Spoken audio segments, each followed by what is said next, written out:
Excellencies, distinguished guests, ladies and gentlemen, good afternoon.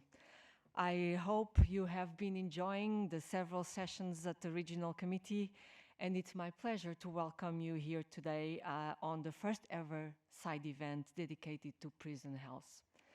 I would like to do this also on behalf of Dr. Nino Berzulli, our Divisional Director, who unfortunately cannot join us here today, but through her leadership and through her all the oversight, she has guided us in preparing this such attended meeting. So this session is entitled Addressing the Public Health Gap to Ensure that No One is Left Behind, and is co-hosted by Finland and by Switzerland. The session is intended to raise member states' awareness of the relevance of prison health as an integral part of public health, and also to encourage member states to fulfill their obligations under the Nelson Mandela rules and the Bangkok rules through improved governance. During this event, a new WHO framework for the assessment of prison health systems will be launched on the importance of monitoring and surveillance to inform policy decisions will be highlighted, and the interface between the health and the justice systems will also be addressed. Please note that this session is being recorded and we have simultaneous translation into Russian, which you can access by clicking the interpretation icon and choosing your preferred language. Do not also hesitate in asking questions and write comments or other remarks using our chat function. So I have now the honor to chair this session together with Her Excellency Dr. Andrea Ars de Falco, Vice Director of the Federal Office of Public Health from Switzerland, to whom I would like to pass the floor and for welcoming you. So Dr. Andrea, the floor is yours. Thank you very much.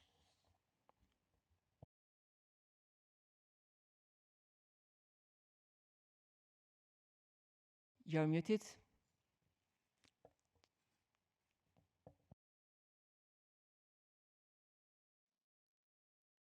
You can hear me? It's okay? Yes, now we Okay, can. Thank you. So, Excellencies, dear participants, Switzerland is honored to be co-host of this virtual side event addressing the public health gap to ensure that no one is left behind. That is a topic priority of our country. Before I begin my remarks, please allow me to express Switzerland's appreciation for the work undertaken preceding the 71st session of the WHO Regional Committee for Europe and its dedicated commitments in addressing the various and complex challenges faced today. The COVID-19 pandemic has made it clear that our public health response will only be successful if it includes all populations, especially the most vulnerable. Switzerland's commitment to good health for people in prison rests precisely on such an inclusive public health approach. In addition, international law insists on such commitment. The United Nations Standard Minimum Rules for the Treatment of Prisoners, the Nelson Mandela Rules, state the provision of health care for prisoners is a state responsibility. Prisoners should enjoy the same standards of health care that are available in the community. In this sense, all our joint efforts are key to ensuring that prison conditions respect human dignity and that people in prison are in good health. Distinguished guests, it is an honor to co-chair this session. Thank you very much for your attention. I wish you a fruitful exchange. Thank you, Excellency. And unfortunately, the time allocated for the session is only 90 minutes. So considering that we have very ambitious goals, we hope that we'll be able to manage the timing for everybody. And without further delays, I have the pleasure of passing the word to our Regional Director, Dr. Hans Klug, for his welcoming remarks. Hans, the floor is yours. Thank you. Thank you very much, Karina and Dr. De Falco. Dear colleagues, delegates, in the 53 countries and territories of the WHO European region, there are more than 1.5 million people in detention. When a person is deprived of their freedom, governments become accountable for their rights as citizens and are therefore responsible for ensuring access to high-quality healthcare, meaning under conditions equivalent to what is provided to the general population. The right to healthcare is universal, regardless of a person's legal status. A person cannot be punished twice. The continuous interflow of people between community and custodial settings makes detention settings a key focus of public health, as investments made in prison health services decrease the burden on community healthcare and eventually contribute to healthier societies. Addressing health inequalities in prisons is vital. Since the start of the COVID-19 pandemic, we have seen numerous outbreaks in prisons, often as a result of inequalities in capacity and access to resources. As several of you know, including my good friend Dr. Rafael Mehdeev from Azerbaijan, I have been working myself for 2 years in Colony 33 in the city of Marinsk in Kemerovo Oblast in Siberia, in my early career, diagnosing and treating tuberculosis. Treaty tuberculose colony, Gorod Marinsk, Glavno Upravlenie Исполнения наказания. It did shape my vision on health and how I was convinced more than ever that no one should be left behind. At my last country mission to Ukraine, I also took the time to go to the Ministry of Justice, together with Karina and with Siddhartha, to discuss the COVID-19 situation in the prisons in Ukraine. Our European Programme of Work sets out a vision of how WHO can better support countries in moving towards universal health coverage. A flagship is mental health, a very important component of prison health. And I'm very appreciative to the member states that this region committee approved the framework for action on mental health for the next 5 years. But current information systems in the region poorly capture the full remit of service delivery and health outcomes. And that's why we're very keen on working with partners on fully implementing prison health records and improving their surveillance and monitoring systems. I warmly thank Finland for the generous support provided to WHO in this area, which allowed us to be here today, and for a decade-long staunch commitment to prison health, and for introducing a person-centered culture where people in prison have a say in the future of healthcare delivery. I would also like to commend Switzerland for its engagement and support to WHO. By co-chairing this session, you signal the importance you place on prison health. Your commitment to an often ignored area of work is a unique step towards ensuring universal health coverage. Today, WHO will launch a framework to assess prison health system performance and highlight the importance of monitoring and surveillance to inform policy decisions. We call on member states to improve prison health information systems to capture the health impact on those in detention, feeding into evidence-informed policies. But we also need a paradigm shift. We need to move from punishment and exclusion to a modern multi-dimensional approach of inclusion that promotes rights-based health and social well-being. And we need a health systems approach where prisons are not separated from the continuity of care pathway, but integrated with community health services. I wish this session will inspire us all to progress in a way that we ensure no one is left behind. Thank you. Thank you very much, Dr. Hans Klug, for your always inspiring words. I now have the honor to announce a video statement from the European Commissioner of Justice, Dr. Didier Reinders, who will set the scene of prison health in the European Union. Can we have the video, please? Good afternoon to all of you.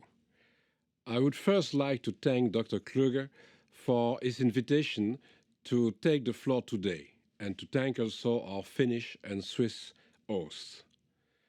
As Commissioner for Justice, I'm aware that a prison in which the principle of equivalence of care is not applied cannot ensure justice.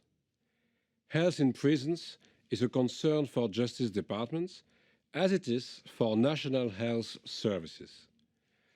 This is a principle that is rooted in international treaties, frequently referred to by the WHO, and included in many recommendations that are relevant for every EU member state.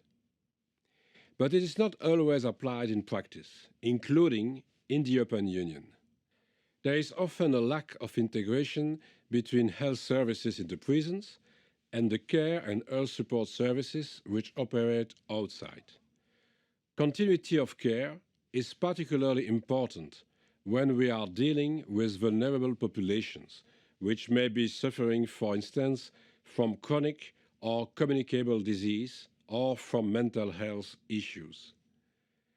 Thanks to the work of international organizations like the WHO or the Council of Europe, we know that there is an issue of equality of treatment between the prison environment and the outside world. The EU Fundamental Rights Agency, the FRA, has also played an important role in collecting comparable data regarding the situation in the European Union. Thanks to the FRA report of 2019 on criminal detention conditions, we know that there is a shortage of medical staff within the prison system in every EU member state, including in pre-trial detention facilities, and that there is often a lack of privacy during medical examinations in every member state. It is imperative that international organizations continue this monitoring and surveillance work to inform policymakers. It is also important that prisons are fully integrated in all health reporting systems, so that problems or possible positive experience are properly reported. When it comes to joined-up thinking between justice and health departments, I was glad to see good examples from Portugal and Finland raised at the WHO Sixth Prison Conference. The work of the Council of Europe has also been invaluable over many years, and I would like to take this opportunity to congratulate both organizations for their leadership. When it comes to the policy side, the prison systems of EU member states are exclusively a national competence. But there is a lot the European Union can do to help. For example, we can support the exchange of best practices. We do this, for example, through funding Europris, which brings all EU prison administrations together to share such best practices. We also fund European networks of independent monitoring bodies, such as national preventative mechanisms. These bodies have been vital in providing data on health in prisons, for example, to the FRA. In the past, the Commission has funded the development of a toolkit for prison staff, including, for example, learning material on healthy nutrition. Most recently, in May this year, the research project RISE-VAC was launched with financial support of the Commission. This aims to increase vaccine uptake among the prison population in the European Union.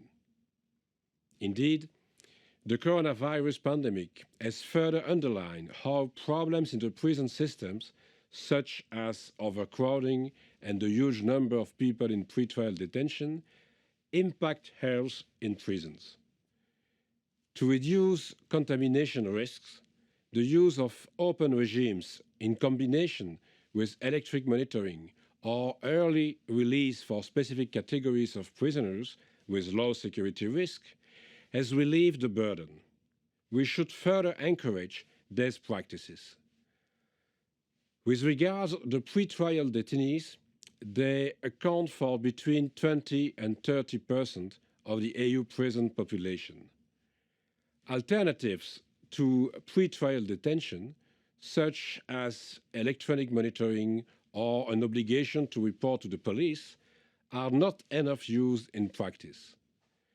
This contributes to prison overcrowding, and, as the pandemic has underlined, it increases the risk of infection spreading amongst prison populations. But as I said, it is not only justice departments that can contribute to improving health in prisons. In the Commission, we evaluated how funding streams relating to different departments could be used better to help member states to improve the situation in the prisons, including healthcare. For example, the European Regional Development Fund can be used to improve energy efficiency and thereby for the installation of central heating or isolation. This could contribute to improving sanitary conditions in prisons. The European Social Fund can be used to fund training for prison staff as well as inmates. And the EU for Health program has specific funding for prevention and promotion as well as for strengthening control of communicable diseases. We also have specific actions on vaccination, prevention of smoking, better nutrition, and mental health, which could equally be applied to prison settings across the continent. The European Union now has the most important budget ever, so there will be many opportunities for member states over the next funding period that can contribute to improving health in prisons. To conclude, the monitoring must continue and the Commission will maintain its support. Thank you for your attention. So now that the setting has been set, and thank you, I now have the pleasure to present our first speaker, Mr. Todd Howland, Chief of Development, Economic and Social Issues Branch from the United Nations High Commission for Human Rights, who will be addressing the delegates to this regional committee to discuss the health dimensions of the United Nations Nelson Mandela rules and the BECAG rules. So, Mr. Holland, the floor is yours. Thank you for joining us. Well, thank you for the opportunity. Excellencies, colleagues, ladies and gentlemen, I would like to thank the WHO Regional Office for Europe, the Federal Office of Public Health of Switzerland, and the Ministry of Social Affairs and Health of Finland for organizing a side event on this important human rights issue. Today, detainees face the convergence of two global crises. The COVID pandemic is a global public health crisis on a scale not seen for a century that has unfolded against the backdrop of a worldwide prison crisis characterized by record numbers of people in prison globally, over 11 million, and 102 countries reporting prison occupation levels that exceed 110%. The convergence of these crises undermines the human rights of persons deprived of liberty, in particular the right to the highest attainable standard of physical and mental health, which is guaranteed to all by the International Covenant on Economic, Social, and Cultural Rights. I've seen firsthand the relationship between health and overcrowding as part of the Office of the High Commissioner for Human Rights' first field operation in Rwanda in 1994 to 1996. And later in my work with OHCHR in Angola, the Democratic Republic of Congo, and in Colombia.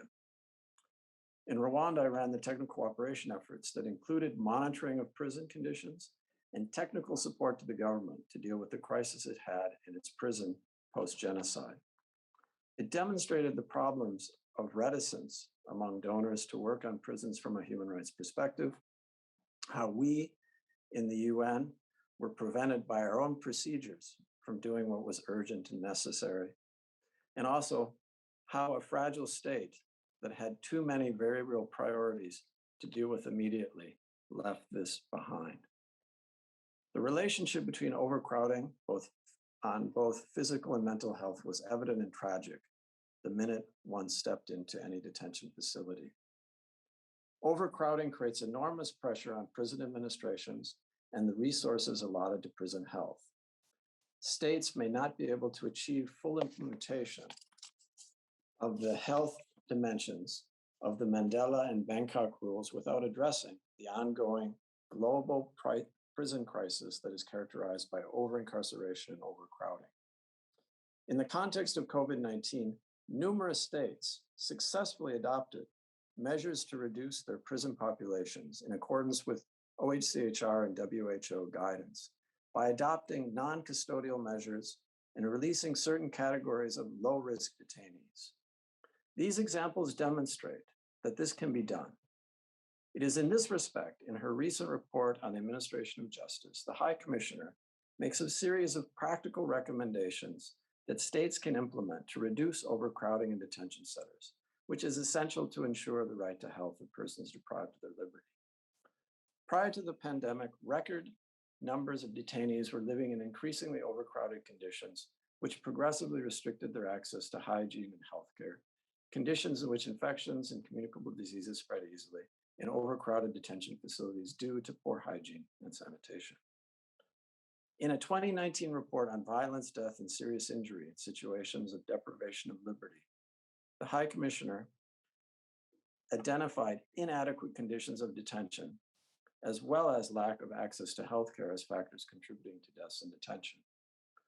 Overcrowding is described in a recently adopted April 2021 UN Common Position on Incarceration as an acute global human rights, health, and security crisis, and stands out as the greatest contributor to the violations of international minimum standards in prisons. 65 years since the standard minimum rules for treatment of prisoners, SMRs, were adopted, the revised SMRs, more commonly known as the Mandela Rules, took the standards of healthcare for persons deprived of liberty a number of steps further. Not only are there more rules dedicated to healthcare in the revised SMRs, but there are detailed practical measures to be implemented. The Bangkok rules complete the SMRs with rules addressing specific health needs of women deprived of liberty. The principle of equal access to health services is one of the most important developments found in both the Mandela Rules and the Bangkok Rules.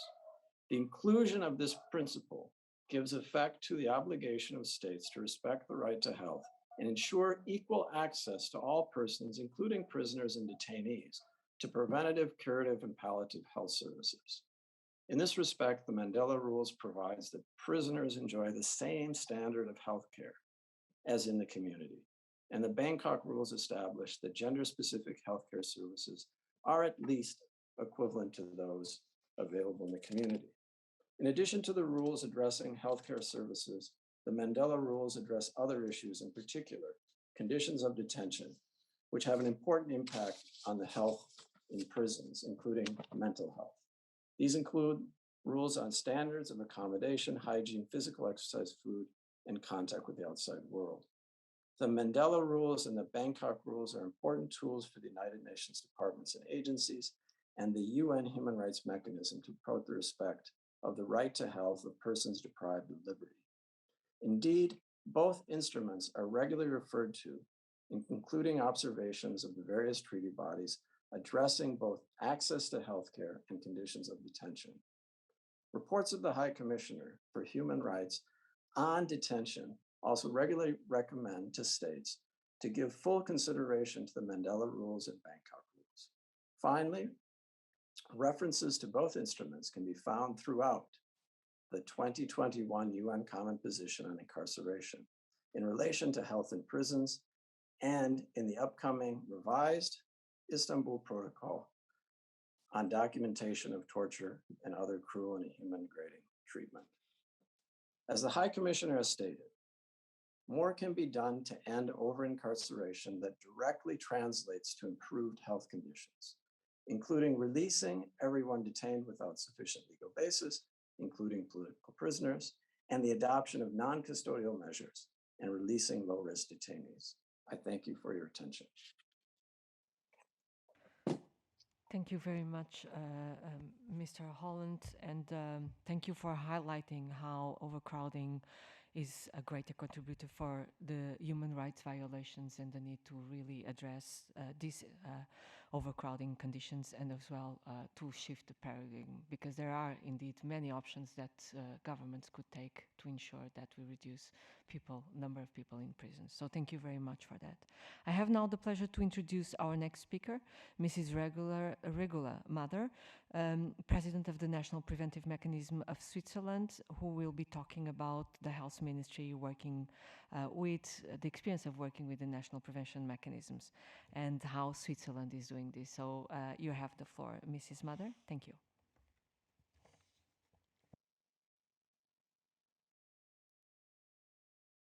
We cannot hear you.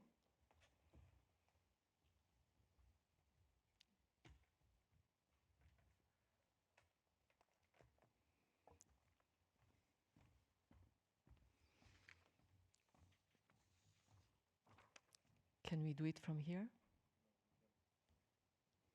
Audio on? Yes, yes, you're on. Thank you. Sorry. Your Excellencies, ladies and gentlemen, it is an honor and a privilege to speak to you as the President of the National... Sorry, I have to start again. I have a problem with the microphone.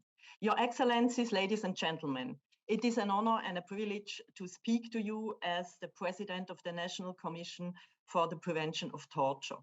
The Commission is the national preventive mechanism established 11 years ago following Switzerland's ratification of the optional protocol to the Convention Against Torture.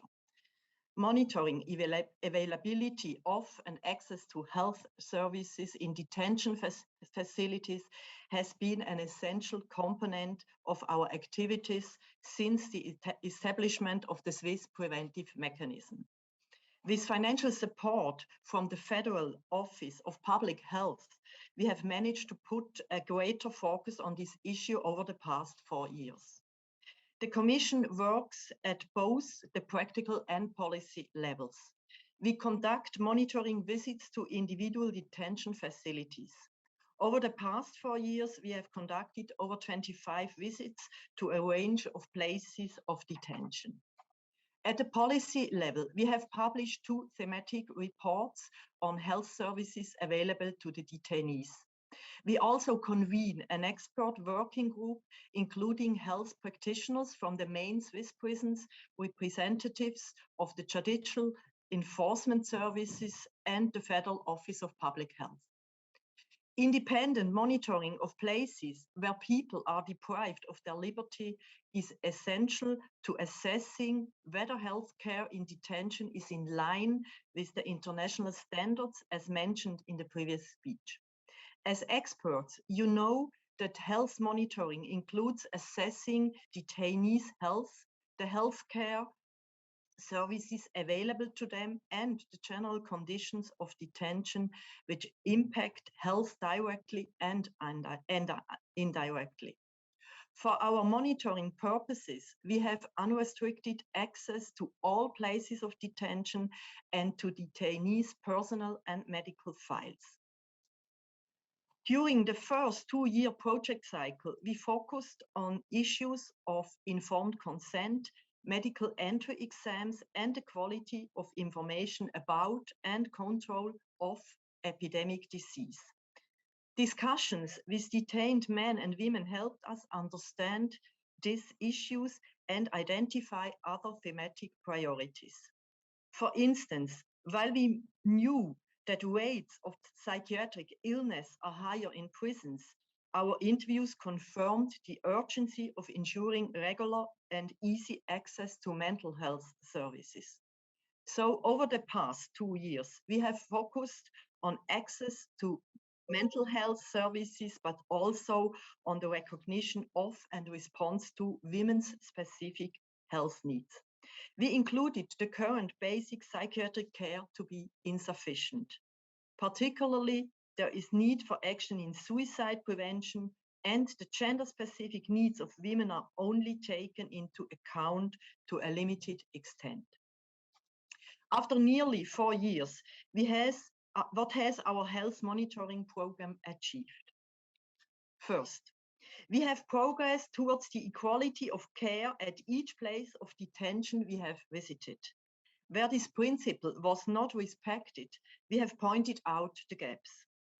After each health monitoring visit, we share specific and pragmatic preliminary observations and recommendations with the detaining authorities. Direct dialogue with authorities ensures our recommendations are understood and bolsters implementation.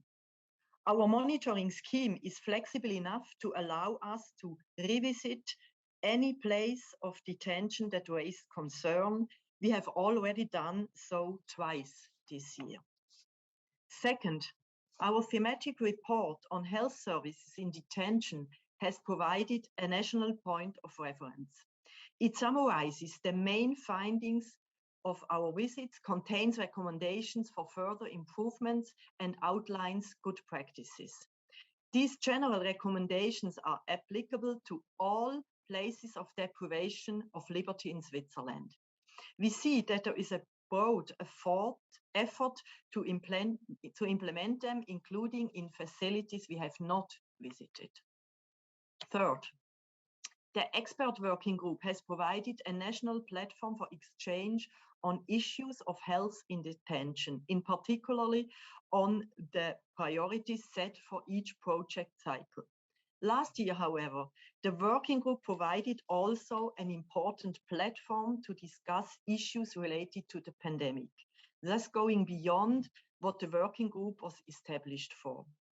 It demonstrated the importance of national level exchange among practitioners. It was also a good opportunity for us to highlight the intersection of infection control and human rights. What's next? I'm happy to share that the Federal Office of Public Health has decided to continue to support our work for a further 2 years. While there has been no major outbreak of COVID-19 in any Swiss prison, we have received complaints from detainees regarding infection control measures. For the next 2 years, we will thus focus on infection control in detention to ensure that it never results in inhuman or degrading treatment of persons deprived of their liberty. We, as the National Commission on the Prevention of Torture, are uniquely placed to ensure access to health services and to uphold detainees' human rights. Thank you very much. Thank you very much, Mrs. Mather. And you are, as you said, uniquely placed to ensure that prisoners get what they need and the right to health and to the defense of their human rights. So the respect of their human rights. So thank you very much. And now I give the floor to Dr. Rafael Medvedev, head of the main medical department from the Ministry of Justice of Azerbaijan. Dr. Medvedev, the floor is yours. Thank you.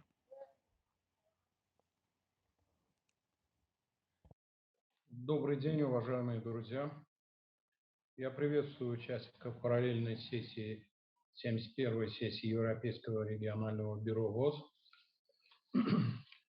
Как вы знаете, тюремное здравоохранение Азербайджана находится под ведомством Министерства юстиции, но она вне пенитенциарной системы, и Главное медицинское управление в рамках своей функциональной обязанности обладает равными полномочиями с пенитенциарной системой. По нашему мнению, параллельная работа пенитенциарной и медицинских служб тюрем в постсоветских странах более рациональна в такой форме, которая позволяет медикам исполнять свои функциональные обязанности вне зависимости от администрации тюрем, исключает наличие противоречий, помогает в решении конфликта интересов.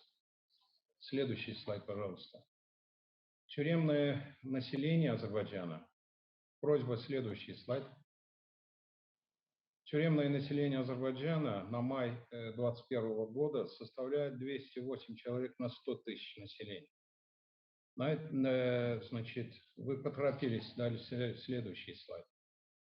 В предыдущем слайде мы дали краткое представление. На этом слайде мы даем вам количество и профиль пенстарных учреждений, но из-за нехватки времени комментировать этот слайд я не буду. Следующий слайд. Алгоритм медицинской помощи, он идентичен с формой оказания медицинских услуг заключенных в других странах. Эта работа проводится в тесном контакте с гражданским сектором, и все вмешательства, которых нет в тюремном здравоохранении, проводятся в этих учреждениях. Ежегодно в среднем более 200 заключенных направляются в гражданский сектор на компьютерную и магнитно-резонансовую томографию, кардиологические, инвазивные и другие диагностические исследования. В настоящее время в стране внедряется страховая медицина, и мы находимся на стадии заключения договоров с государственным страховым агентством и отдельными медицинскими учреждениями. Цель этих договоров – обеспечить подследственных и заключенных полным пакетом медицинских услуг, идентичных услугам в гражданском секторе. Следующий слайд. Как и во всем мире, COVID-19 создал дополнительные проблемы и трудности в пенитенциарных учреждениях.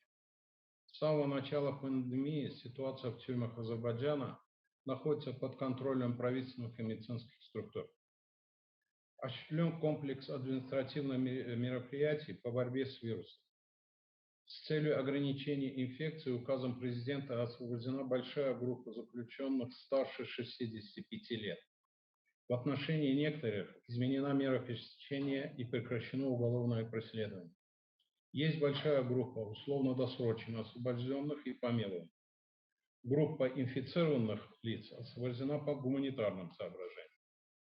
На правительственном уровне был принят ряд решений по дополнительному материальному обеспечению медицинской службы, потребности тюремного здравоохранения, в борьбе с COVID обеспечивается так же, как и в гражданском секторе. Работникам Главного медицинского управления, непосредственно привлеченных в борьбе с COVID-19, предоставляется 3-5-кратная надбавка к заработной плате. Осуществлен переход на вахтенный режим работы сотрудников, и перед началом каждой вахты сотрудники сдают ПЦР-анализ. С соблюдением основных прав заключенных усовершенствованы правила условия кратковременных и длительных встреч с родными и близкими. Проводится комплекс других противоэпидемических мероприятий, направленных на локализацию распространения инфекции. Начиная с апреля 2020 года до конца... Следующий слайд, пожалуйста. Начиная с апреля 2020 года до конца первого полугодия 2021 года нами было проведено более 55 тысяч диагностических тестов, ПЦР-тестов на COVID. Почти 23 тысячи из которых, это 42%, приходится на долю осужденных. Выявлено 804 ковид-инфицированных, и все они были изолированы или подключены к лечению. Умерших менее 1%, и все они мужского пола. По сей день среди ковид-заключенных более 58 женщин, несовершеннолетних нет. Лица, освобожденные из COVID-19 по различным причинам, госпитализировались или изолировались в учреждениях гражданского сектора или на дому. Забор тестов и лечение больных проводится на добровольном основании, что в первое время создавало определенные трудности. С ростом количества инфицированных случаев отказы от обследования прекратились. Вы знаете, что в Азербайджане действует эффективная модель по борьбе с туберкулезом в пенитенциарных учреждениях. Это существенно облегчило организацию работы по выявлению и лечению вируса COVID. С началом пандемии к борьбе с COVID были привлечены ведущие специалисты по туберкулезу и клиническая база специализированного лечебного учреждения, где лечатся туберкулезные больные. Переоборудовано отделение и выделены койки для лечения больных с данной инфекцией. Наряду с на борьбу с COVID был направлен потенциал Центра сотрудничества с ВОЗ по профилактике и контролю туберкулеза в тюрьмах. Проведены 21 различных мероприятий как для медицинского, так и для немедицинского персонала. Потребности для борьбы с пандемией покрываются в основном за счет государственного бюджета. На первых порах некоторая поддержка была оказана со стороны странового офиса Международного комитета Красного Креста. Позже были задействованы финансовые возможности проектов Глобального фонда. Хочу особо отметить постоянную поддержку странового офиса ВОЗ и нашу совместную работу как в реализацию туберкулезного проекта, так и в вопросах борьбы с COVID-19. Все мероприятия по борьбе с COVID-19 проводятся в тесном сотрудничестве с гражданским сектором. Противоэпидемические мероприятия и схемы лечения назначаются в соответствии с рекомендациями оперативного штаба, национальных протоколов и внутренних руководств, адаптированных к требованиям ВОЗ.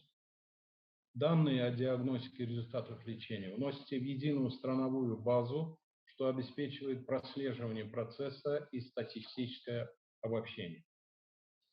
На сегодняшний день 95,6% заключенных вакцинированы 2 дозами вакцины Синовак. Все невакцинированные лица, поступающие в следственные изоляторы, вакцинируются. Вакцинация также проводится на добровольной основе, и все данные вводятся в республиканскую базу. Те, кто не получил вторую дозу в гражданском секторе, вакцинируются в следственных изоляторах. Вакцинирована основная часть сотрудников пенитенциарных учреждений. Первыми были вакцинированы медицинские работники. В настоящее время мы приступили к бустерной вакцинации. Следующий слайд. Какие можно сделать выводы из опыта реализации ответных мер против пандемии COVID-19 в Азербайджане? В первую очередь, наличие сильной государственной поддержки является главным фактором организации борьбы с COVID-19 в тюрьмах. Введение больных с COVID-19 в соответствии с протоколами, адаптированными к рекомендациям международных организаций, способствует предотвращению пробелов и недостатков в управлении вирусом. Эффективность борьбы с COVID-19 в тюрьмах Азербайджана, в тюрьмах вообще, существенно зависит от налаженного сотрудничества с гражданскими и другими секторами.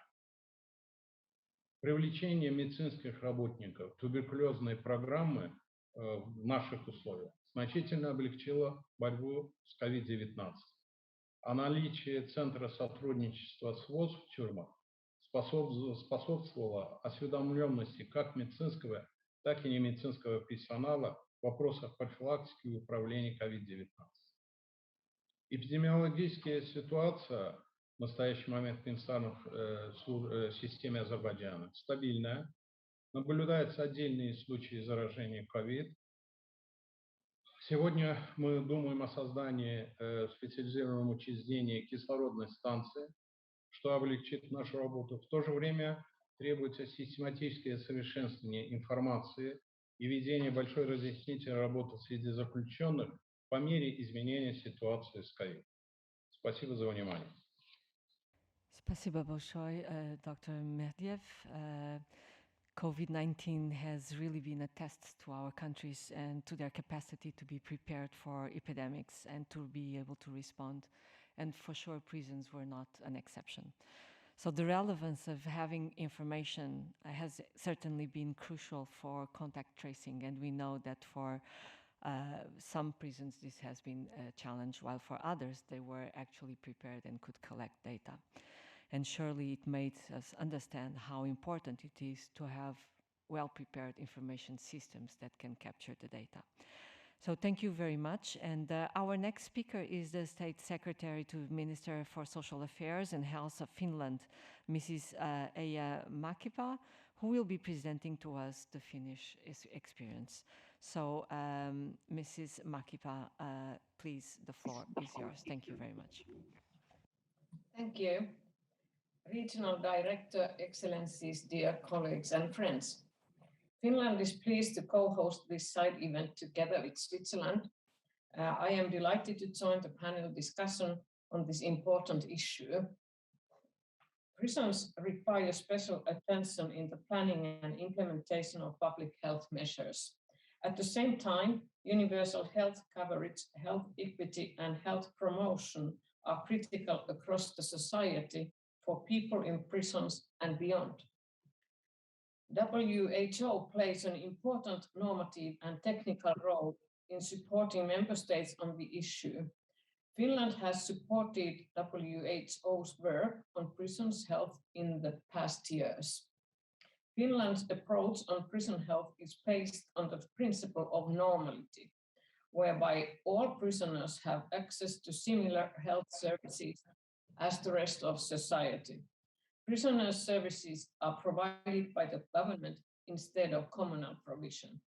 In other words, prison health is part of the national health system and therefore follows the same principles, regulations, and guidelines. The Mandela and Bangkok principles guide our daily work at all levels. Through the transfer of responsibility, we ensured that health provision is separated from the enforcement of sentences. Seamless multi-sectoral cooperation is required from all parties operating in prison environment and for the prisoners. Through the transfer, we paid attention to accessibility and inclusion. As part of the transfer, we established in 2016 an independent unit under the purview of Finnish Institute of Health and Welfare. Focus on continuum of care is an essential part of the Finnish prison health approach. On average, prison sentences in Finland are short. People in prison may have multiple health needs, but they tend not to seek medical attention prior to their sentencing. They need support to continue their medical care upon release. Thus, the time in prison may provide positive impact on health and well-being. Following the transition, we have seen some good progress in this regard. The link between health and social services is important. For example, support in the prevention and treatment of substance abuse problems requires both rehabilitative services provided by the Criminal Sanctions Agency and medical services by the Prisoners' Health Unit. We welcome the launch of the WHO framework for the assessment of prison health system performance. The Finnish Institute of Health and Welfare, together with the Criminal Sanctions Agency and the Prisoners' Health Unit, has commissioned a study on the health and well-being of prisoners. This will provide important data in support of further development of prison health. The COVID-19 response has been a stress test to our model. It has required seamless and timely cooperation in the prison environment, but we have fared quite well. The number of COVID-19 infections has been moderate. Following the normality principle, the Prisoners' Health Unit provides the prisoners with COVID-19 testing and vaccination. To date, key lessons from the transfer process include inter alia. First, it's important to have the legislation in place in advance to support smooth transfer of responsibility. Second, planning and organization of administration, infrastructure, and logistics take time and resources.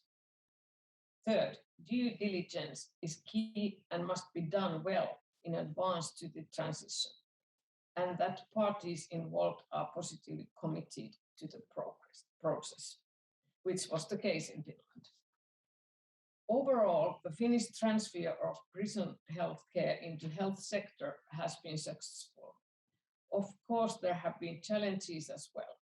For example, the funding from the national budget was estimated low prior to the transfer.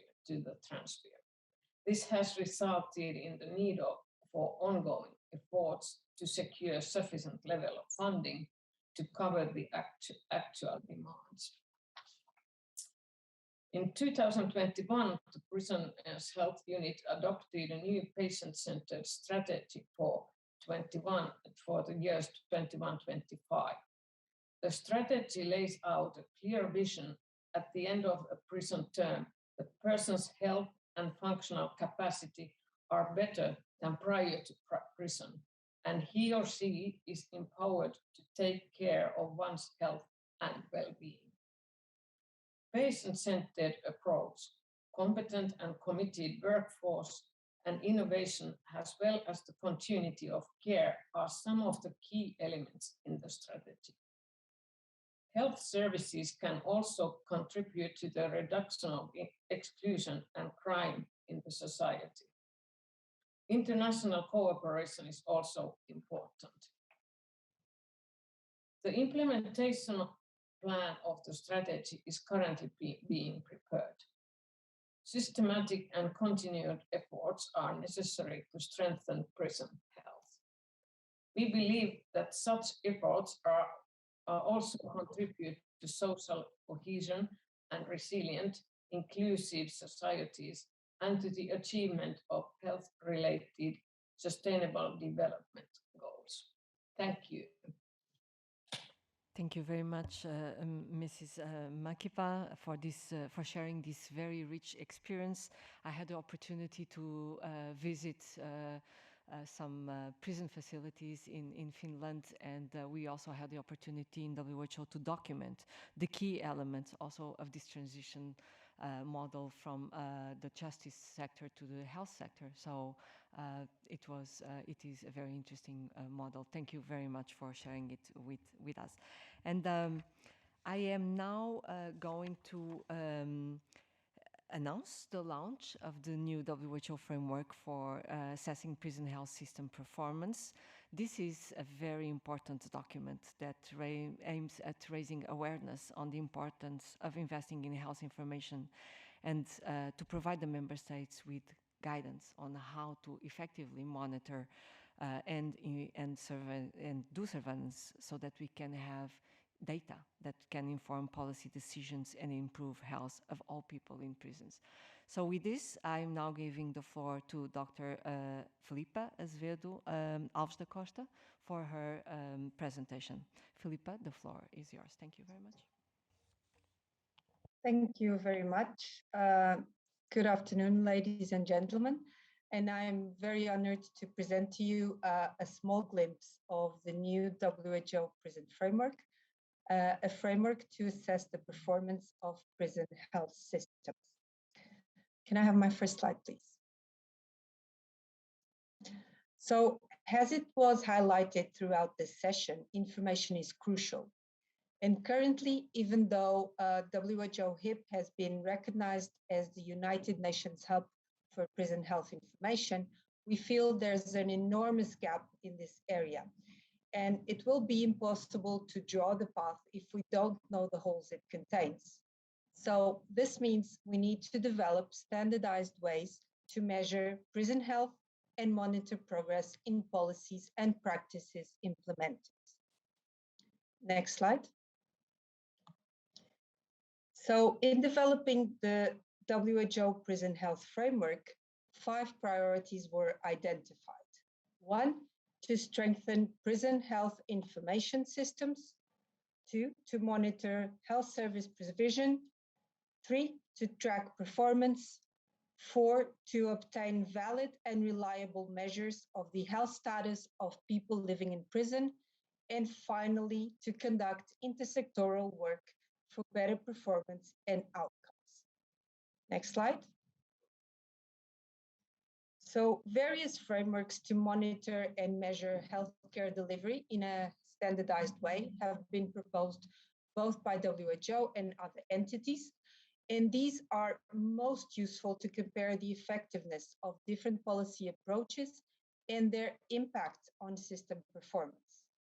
However, frameworks that aim to assess delivery at the population level fail to capture the complex array of features that specifically characterize healthcare delivery in settings such as prisons and other places of detention. So the report that we launched today describes the conceptualization, the development, and operationalization of this framework. The framework was developed using existing WHO frameworks as a starting point, most notably the health system framework, which you can see here on the slide, and it encompasses 6 domains. These domains, even though useful, became apparent that they did not fit well into the specificities of prison health systems.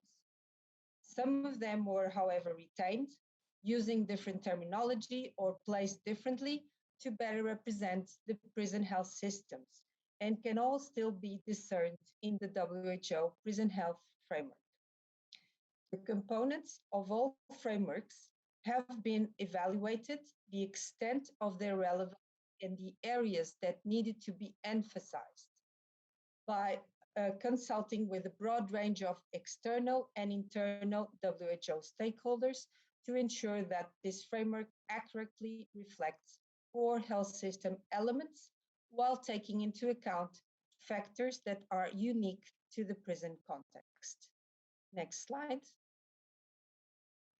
So in this slide, you see the visual representation of the framework. The first main building block on your left-hand side captures the system level aspects of prison healthcare or inputs, so what you put into the system.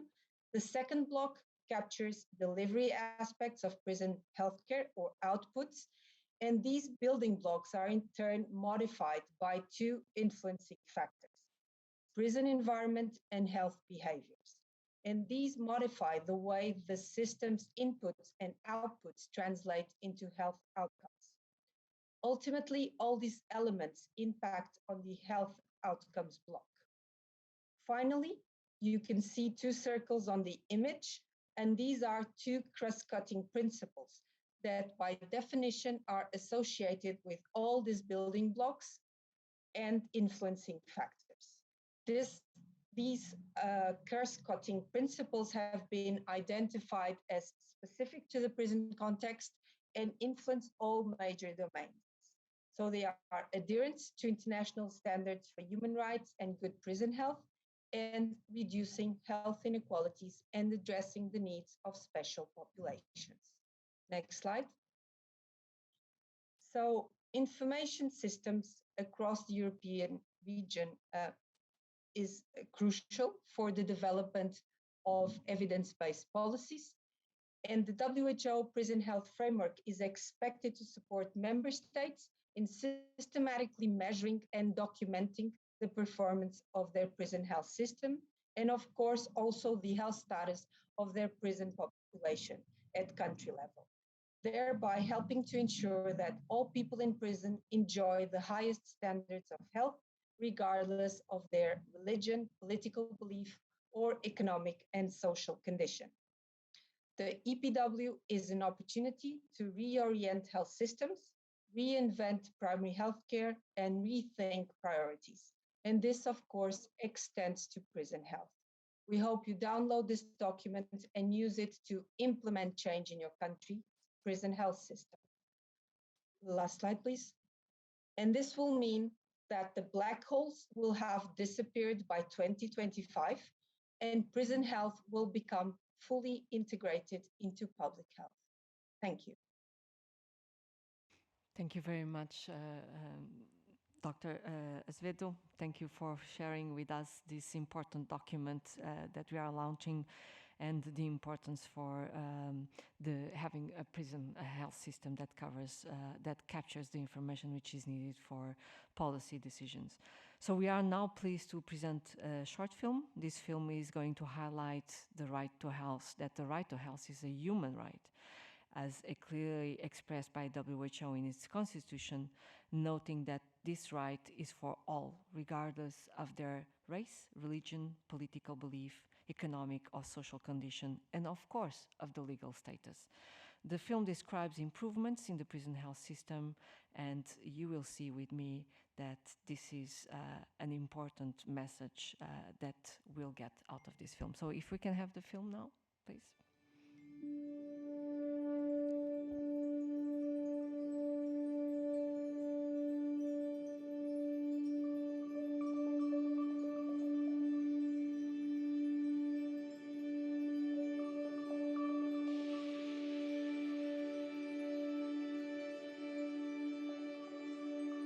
I couldn't control my drinking, and that's basically all I thought about.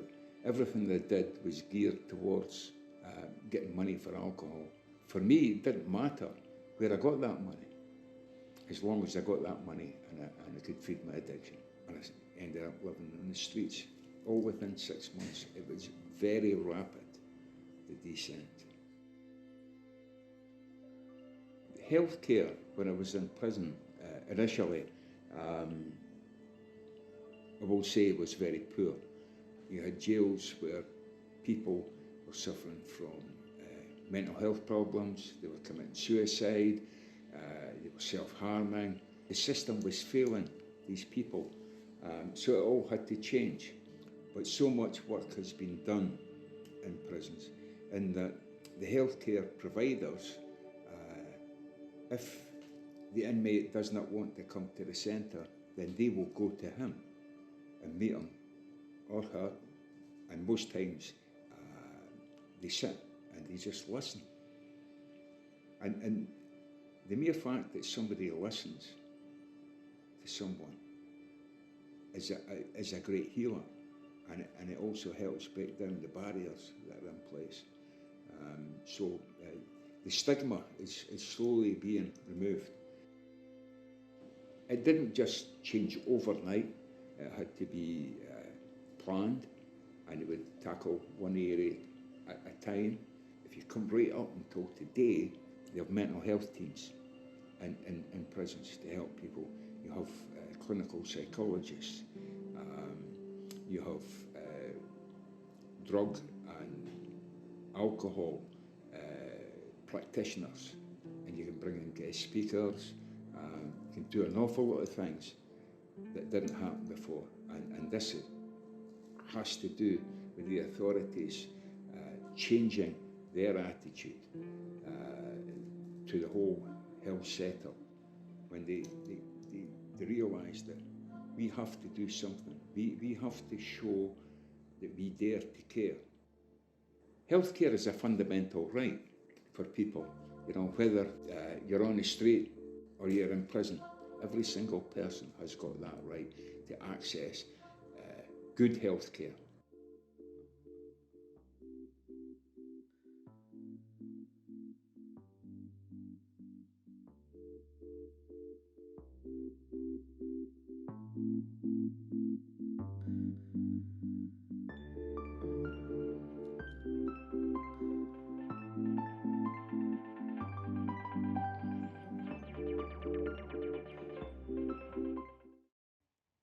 This film will be available for download in our website, and thank you to Bruce Butch for his testimony. And I hope this film made you reflect on the extent to which prison health system aligns or needs to align to the right of health, to health of people that are deprived of liberty, and to the principle of equivalence of care that demands that governments do investments in the workforce to ensure that they have the right skill mix when they are dealing with people in prisons. So with this, I call the Deputy Executive Secretary of the Council of Europe, Mr. Thomas Katau, to provide his comments on the interventions made so far, and in particular to the health dimensions of human rights. Mr. Katau, the floor is yours.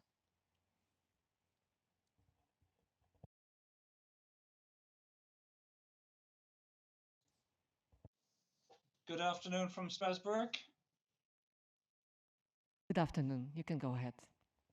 Thank you very much indeed. Thank you for the opportunity to speak at this very important forum of discussants on a very important topic, as all of the speakers have outlined until now.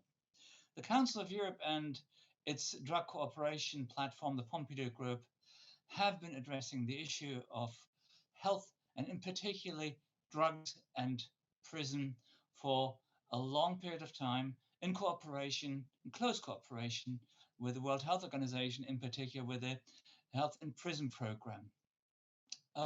I do not want to repeat all the important aspects that have been outlined, in particularly the importance of prison health being a human rights issue. For the member states of the Council of Europe, this is actually under the European Convention of Human Rights an obligation to provide equivalent treatment for those who are under government responsibility, for those in government care, which includes, of course, people in detention. But allow me to use this opportunity to highlight another aspect that, in my opinion, is somewhat neglected and which emerges from the practical experiences through our projects in different countries.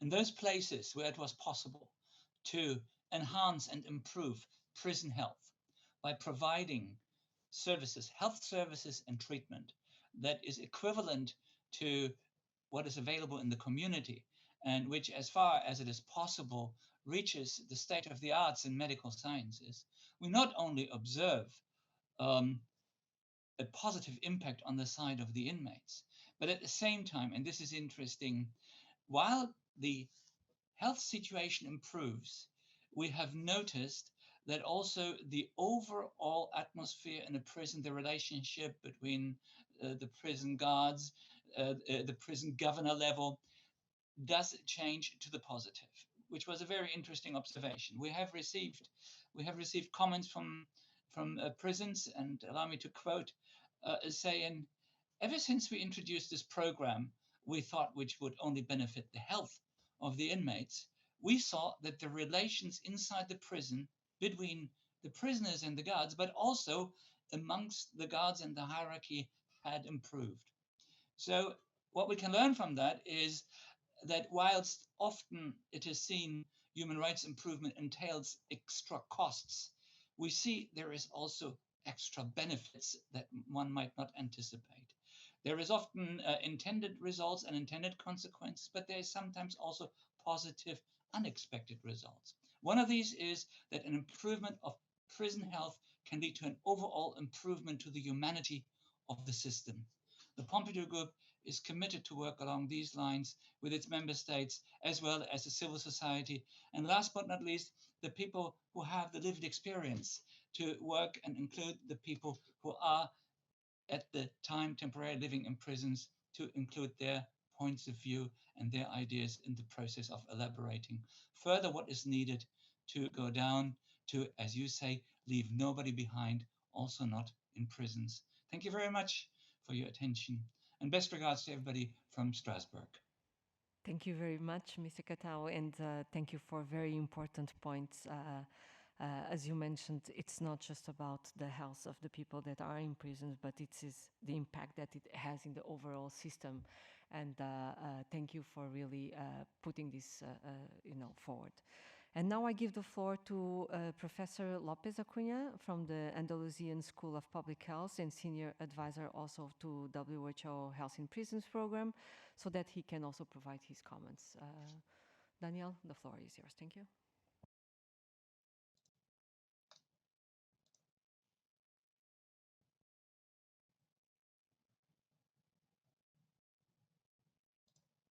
Can you hear me well? Yes, we can now. Okay, very good. Thank you very much, Karina, and thank you for the opportunity to provide some reflections and comments on this very interesting panel that we have been listening to. Let me start right away by saying that I think we have clearly hear from the different participants that we cannot possibly entertain the idea of having people in prison and people in other places of detention as a black hole in terms of their health, in terms of their rights and their dignity. And that this is the essence of the notion that we should not leave anyone behind, including people in prisons or in detention centers. This has many implications, and I think we have heard different perspectives in the panel.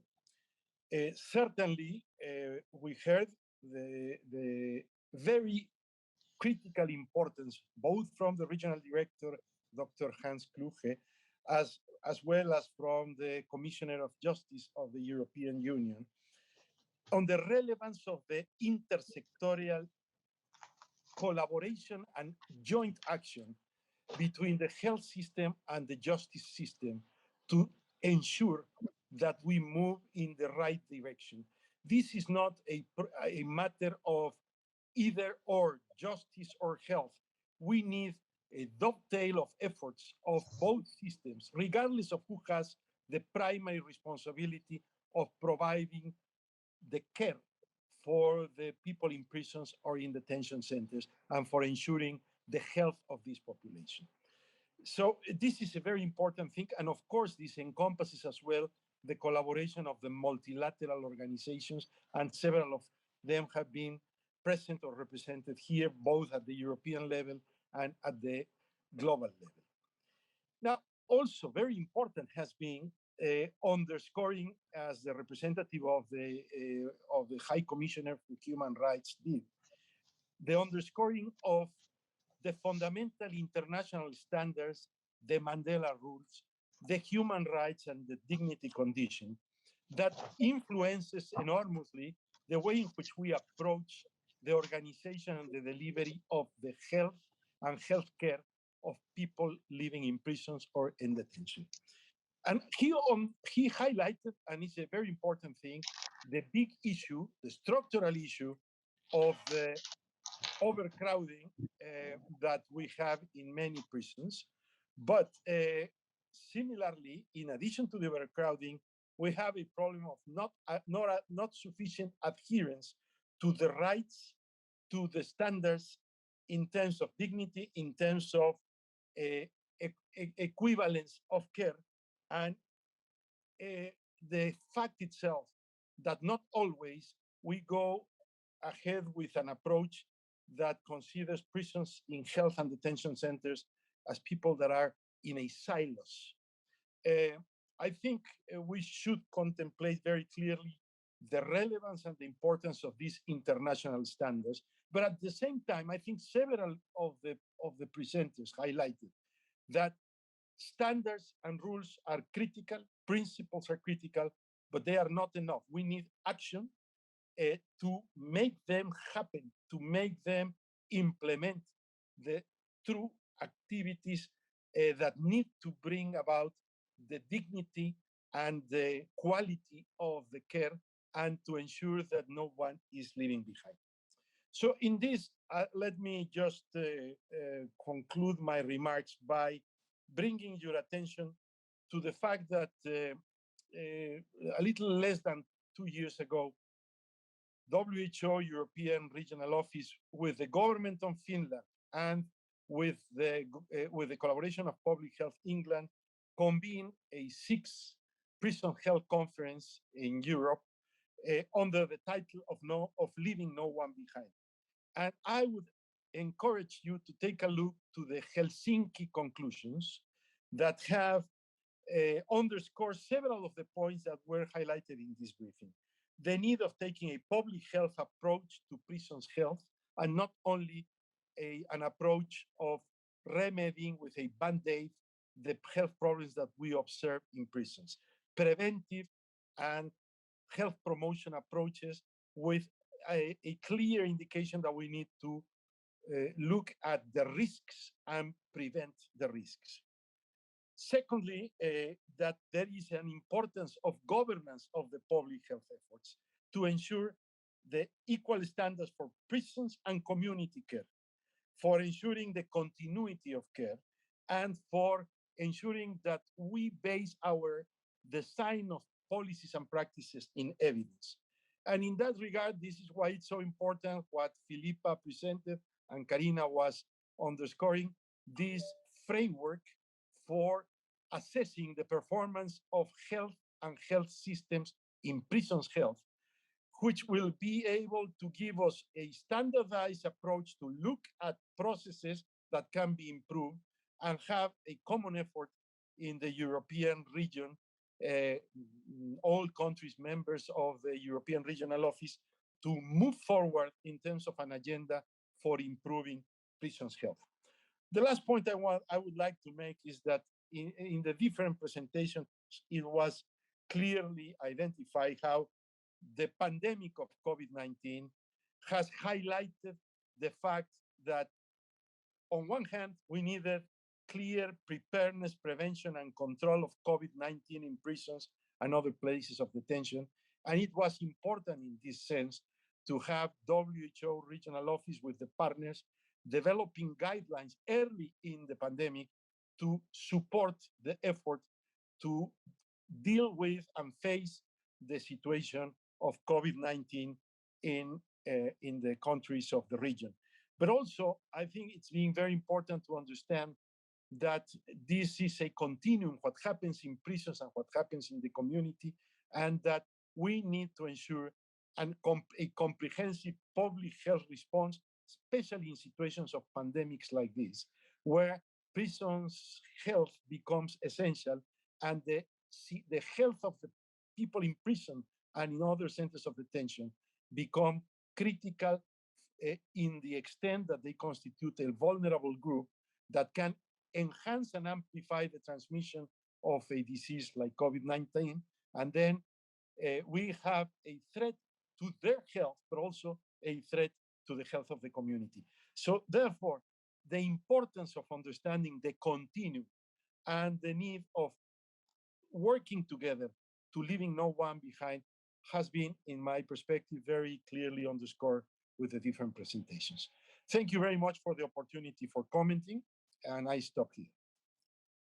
Thank you very much, Professor Lopez Acuna. It's always a pleasure to be working with you and to be working with all the partners, and many of them have joined us here today.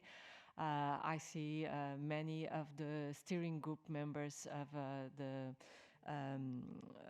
WHO Health in Prisons program, and it's really good that they are here with us because they were key, as you mentioned, when the pandemic started to be able to, for WHO to convene all the experts and to have a network that really worked very fast. And in March, we had the possibility to launch the guidance for the member states to be able to adequately respond and prepare, first of all, but also to respond to COVID-19 in prisons.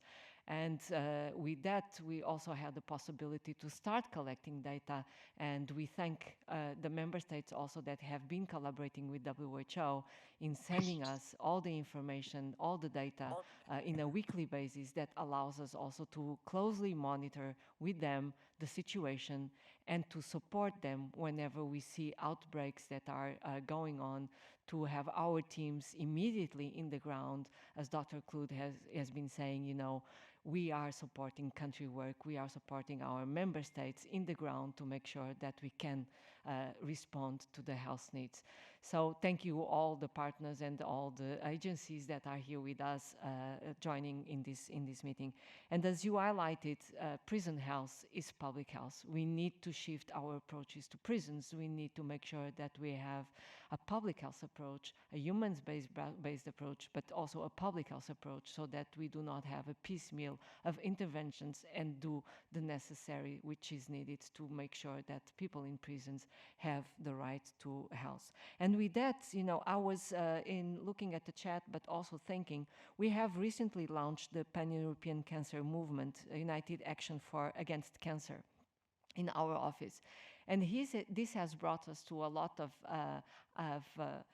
considerations on what would be the advice to the member states, for example, to ensure that all the people receive equivalent care in line, for example, of this united movement for cancer that we have launched. So I would like to hear very quickly from all the panelists. I'm just going to check here on the time, but maybe to ask for some comments from the floor, and maybe give the floor to some of our steering group members, and maybe I would like to ask Public Health England, and I see Dr. Iman with us, to just basically to help us and give us some comments from the floor. Iman, good to have you here with us. Thank you, Karina, and thank you for the opportunity to participate in this discussion. So firstly, to acknowledge and sincerely thank the close cooperation that we in Public England, Health England have had with WHO in working as your collaborating centre for the past number of years, including with this recent work in regard to COVID-19.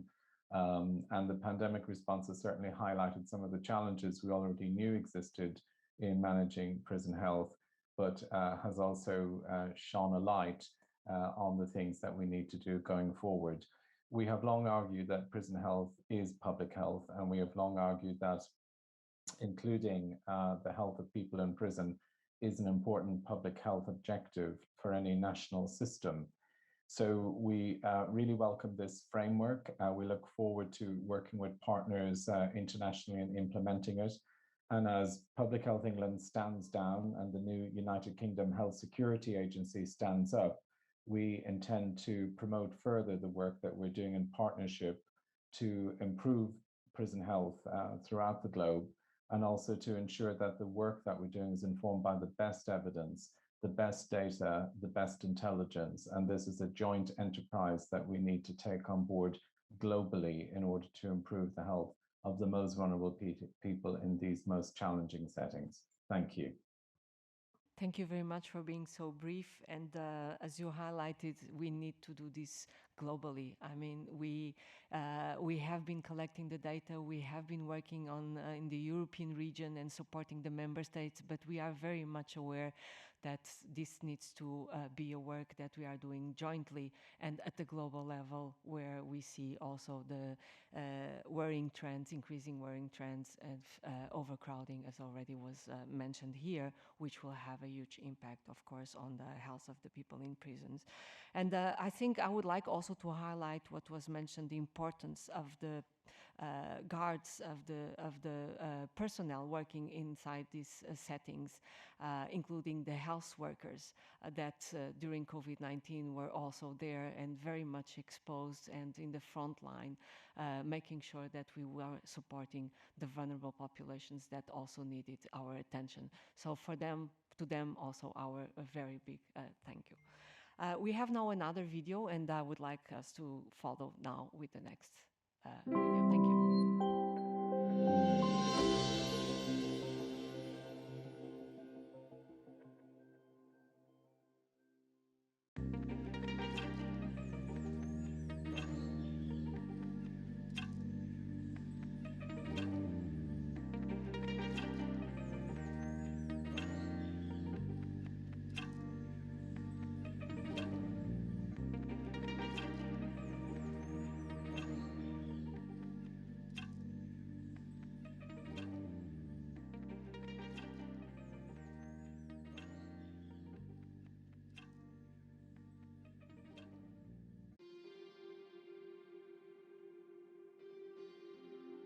For several years there was no sort of community support because I was coming out of prison substance free. I was never linked into any services. The longest I lasted was 3 months before relapsing, which was inevitable because nothing had changed in my environment, nothing at all. And I was the person who funded the habit. So, you know, I was straight back into crime. I was straight back into, you know, supplying my partner's substance use and my own. And I was in that revolving cycle for 10 years. As my tag was due to come off, I contacted my worker and I'd said to him, I'm already really thinking of using.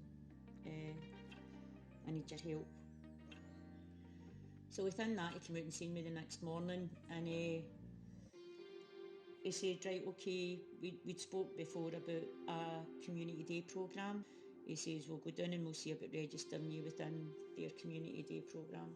Within that programme, maybe some of the stuff that they had delivered I would have maybe benefited from in prison, like the relapse prevention stuff, the cycle of change, you know, getting to know about me. I think if that had been part of my prison sentence, things might be different within the prison system. I think you might be able to break that cycle a wee bit more. And I guess now, knowing what I know and being in recovery, I think there was so many missed opportunities for me as an individual within a prison setting to expose me to something different. If you don't see recovery, if you don't know recovery, if you've only spent like 20 or 30 years in addiction and you've never seen anybody get well or being in recovery or with positive stories that have come through that process, then it's like you don't know what you don't know in it. You can't even envision it. It's that far away from where you are. I had hope. I got my life back. A meaningful life. That I'm truly happy living. You know, I've got my family, I've got a home, I've got a nice job, and I help others on a daily basis. I can't ask for more than that.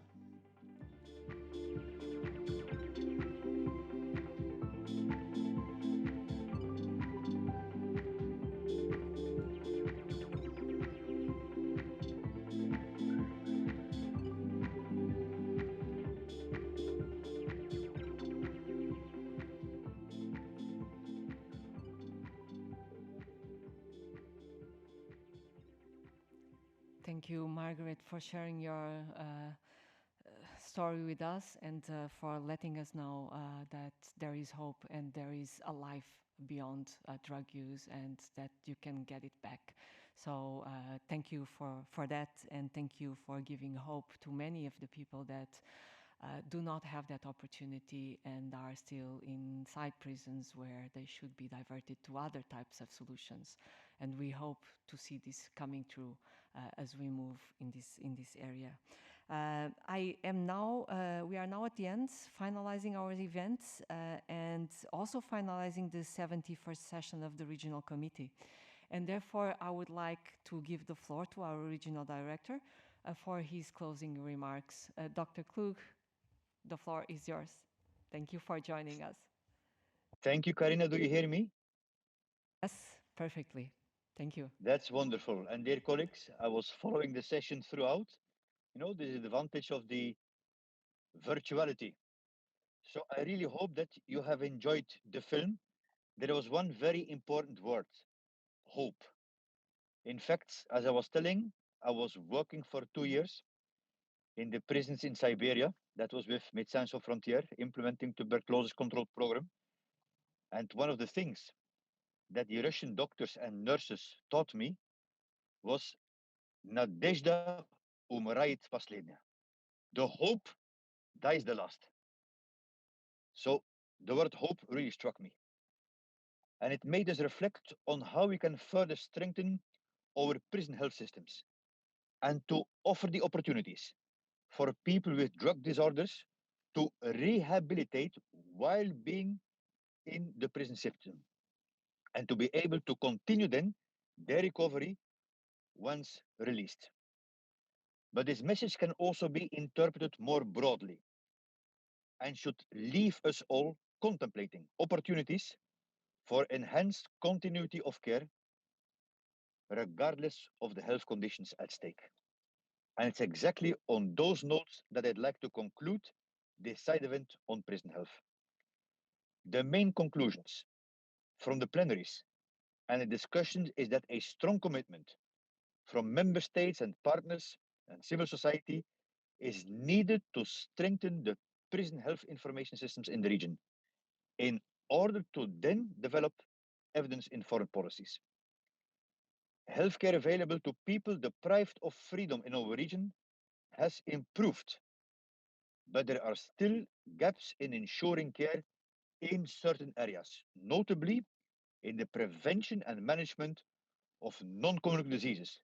Remember, I started Monday to refer to the 10th anniversary of the Moscow Declaration on Healthy Lifestyle in NCDs, including cancer. The same for ensuring continuity of care. Professor Daniel Lopez was telling this very eloquently, the intersectorality.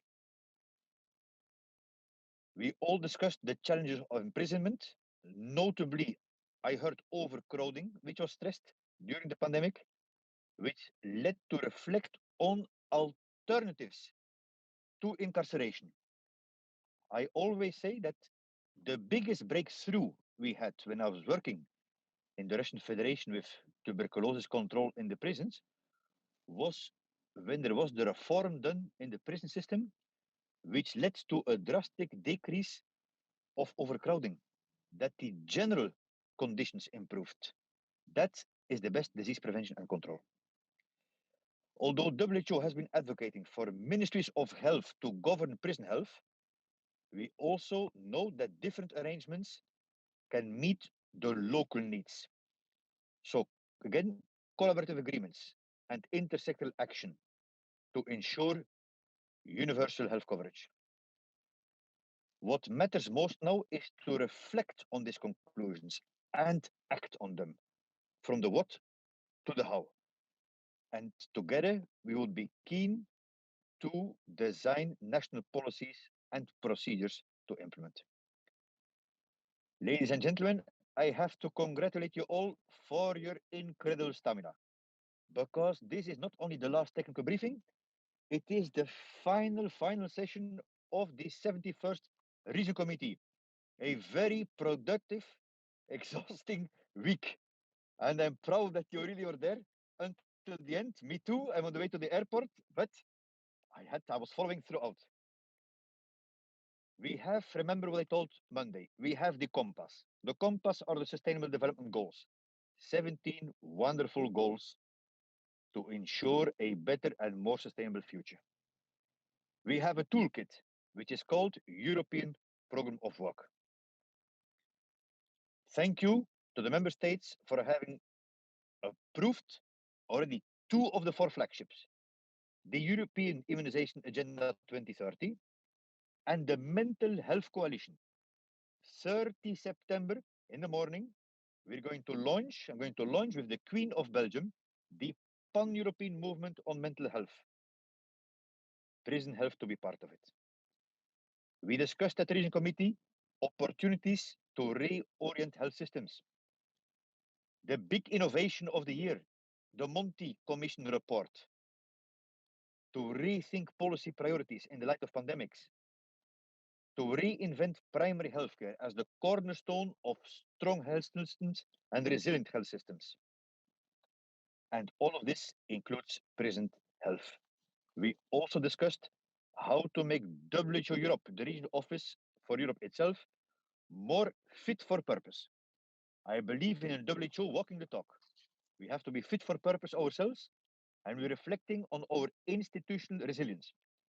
WHO needs more inter-regional collaboration, needs more political participation of the member states under the International Health Regulation, including access for WHO experts to country missions, and needs more flexible financing. I hope that this session and the Regional Committee as a whole have provided the concrete steps and guidance now to move from policy to practice. Excellencies, friends, I'd like to thank you wholeheartedly for your contribution to united action for better health. Try to take a good break over the weekend, because Monday we continue in a strong partnership. Thank you to all. Thank you to the staff. Thank you, Karina, for holding the flag till the very end. And thank you, Dr. Nino Bergiuli and all colleagues. Stay healthy, stay positive, stay connected. Thank you so much.